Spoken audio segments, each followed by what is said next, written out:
Очередной скачок в статистике по ковиду за сутки, плюс 70 новых случаев заражения. 3 умерли.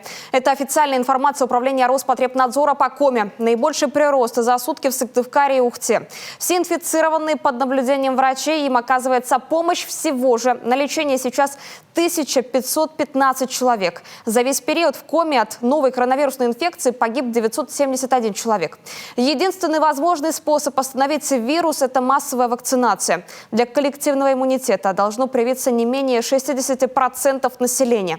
Пока цифры не дотягивают. Напомним, накануне стало известно, что республика начала снова разворачивать дополнительные койки в больницах. Пока в Эжвинской и кожно-венерологическом диспансере. Ну а сегодня пришла новая информация. В Коми продлили ограничения по культурно-массовым, зрелищным и спортивным мероприятиям. Продлен запрет на деятельность ночных клубов и дискотек. Пока до конца месяца. Так, согласно указу главы Коми, с 21 июня концертные, театральные и кинозалы должны быть заполнены не более чем наполовину.